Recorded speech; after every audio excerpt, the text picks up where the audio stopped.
Okey, baik. Sekarang ini kita bersama dengan dua jejaka kacak tampan handsome. Lagi bijaksana. Zuhailmi Zainal Azam dan juga Fadhirul Suhaimi yang kini berada dan berbuka di Stadium Nasional Bukit Jalil. Assalamualaikum kalian, apa khabar? Dah buka ke belum? Sempat tak buka tadi? Waalaikumsalam Akbar. Sempat. Baru lepas berbuka, kurma sikit, air sikit Zul. Lepas tu terus standby untuk live. Betul, sempat berbuka. Fat makan apa tadi?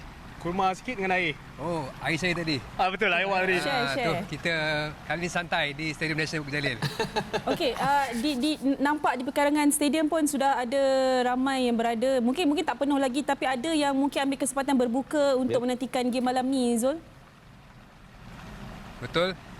Apa yang saya boleh kongsikan, suasana di Stadium Nasional Bukit Jalil di perkarangan ini seperti Bazar Ramadan pun ada, sebab para penyokong mengambil kesempatan untuk berbuka di stadium. Saya rasa mereka menggunakan istilah awal tak kalut lah orang kata untuk aksi di Harimau Malaya ini, yang mana mereka akan terus, saya rasa akan solat maghrib dan terus menyaksikan perlawanan pada malam ini, Fat, kan? Betul.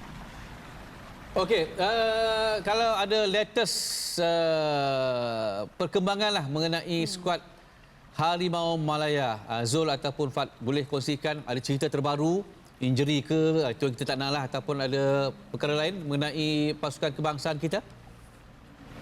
Okey, Fat, saya minta izin dulu saya lagi. Harimau Malaya, silakan Zul. Okey, untuk skuad Harimau Malaya, berdasarkan tinjauan pada sesi latihan rasmi semalam, Akbar, nampaknya semua pemain bebas daripada kecederaan, berada dalam keadaan motivasi yang baik, di mana sesi latihan penuh ceria dan harmoni untuk mengharungi peranan kedua berdepan Oman, yang saya rasa ini adalah misi balas dendam skuad negara. Mungkin ramai yang tidak tahu, pada tanggal 25 Mac ataupun 26 Mac 2015, kita tewas dengan keputusan 6-0 di Mascot. Dan kali ini 26 Mac 2024, kita sekali lagi bertemu dengan Oman untuk perlawanan di Bukit Jalil. Jadi tarikh yang sama ataupun hari bulan yang sama, iaitu 26 Mac. Jadi kita mengharapkan itu dapat ditebus dengan satu keputusan positif di Bukit Jalil. Jadi keseluruhannya, pemain-pemain negara berada dalam motivasi yang cukup tinggi untuk mengharungi pertemuan ini. Okey, so far so good. Perkembangan daripada Harimau Malaya. Bagaimana pula dengan Kem Oman? Mungkin Fadhirul.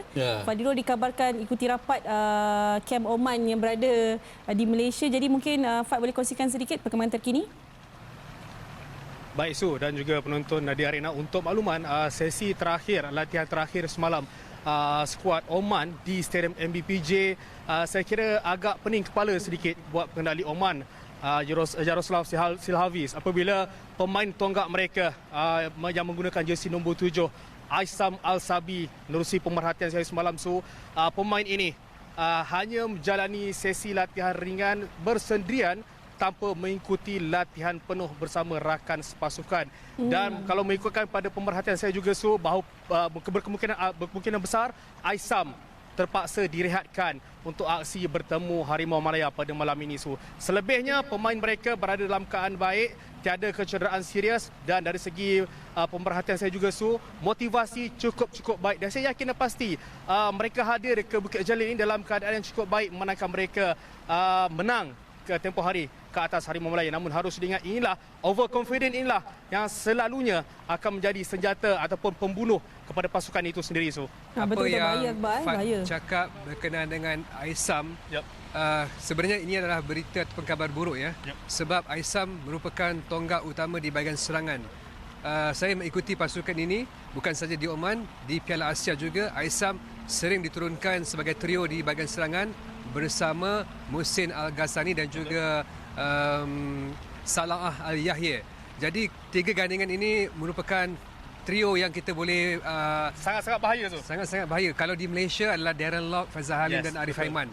Jadi inilah gandingan yang sering dipertaruhkan, Aisam, Salah dan juga Muhsin untuk pasukan Oman. Tapi diharapkan bukan sekadar perang psikologi lah, kan? Betul. Tiba-tiba kan dia main. Itulah tiba-tiba kan dia cergas. Okey, baik. Fad, game pukul 10, kan? Jadi agak-agak lah kan. Pukul berapa penyokong akan mula datang ramai-ramai ke SNBJ dan masuk ke dalam stadium?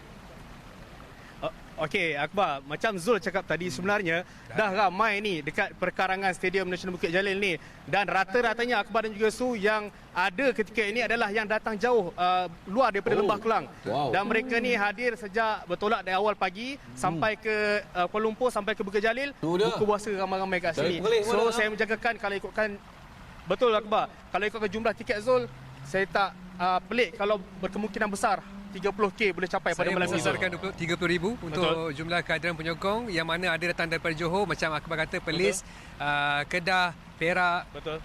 Dan mungkin Sabah Sarawak pun mungkin Betul. ada untuk pertemuan malam ini. Walaupun bulan Ramadan Zul. Tapi saya rasa lebih ramai mungkin selepas solat tarawih. Betul. Dan kita pun akan ke solat tarawih sebentar. Kita Betul. cuci masa sikit, Fad. Betul. Untuk 8 rakaat Zul. 8 rakaat. Betul. Wah, sempat pergi ke solat tarawih, alhamdulillah. Tapi kat itulah ada masa, why not kan? Buat 8 3 witir. Sedikit Zul dan juga Fad mungkin boleh update mengenai kondisi keadaan padang yang akan digunakan untuk malam ni, sebab ramai yang nak tahu malam ni. Dapat tengok padang tak tadi? Silakan Zul. Okey, sempat Akbar. Itu perkara pertama yang saya buat bila sampai ke Stadium Nasional Bukit Jalil. Sebab memang kita apa orang kata, penyokong nanti penyokong ni macam bukan saja beli tiket, tetapi mereka diberi package untuk menyaksikan kejutan Padang Nasional Bukit Jalil. Jadi itulah sebab saya datang dan nak tengok padang. Nampak okey, tapi saya bukan nampak okey ataupun dia lebih baik daripada sebelum ini, tetapi masih ada lagi kelompongan. Betul. Di beberapa posisi ataupun di 4 tempat yang meletakkan speaker masa konsert sebelum ini. Tapi diharapkanlah benda tu tak mengganggu ataupun tak menjejaskan pergerakan bola, larian pemain dan sebagainya. Jadi itu sedikit sebanyak berkenaan dengan Padang Stadium Nasional Bukit Jalil. Itulah pentingnya wartawan juga pergi ke konsert sebab dia nak tahu posisi speaker pentingnya semua apa? tu. Wartawan pergi konsert? Ya, nak tahu tempat tu letak speaker semua tu. Penting tu Akbar. Baik, terima kasih kepada Fadhirul dan juga Azmin Zainal. Bolehlah berbuka dengan lebih yang kata sempurna lah. Betul. Saya dengar ada beli mutabak tu, silakan. Silakan.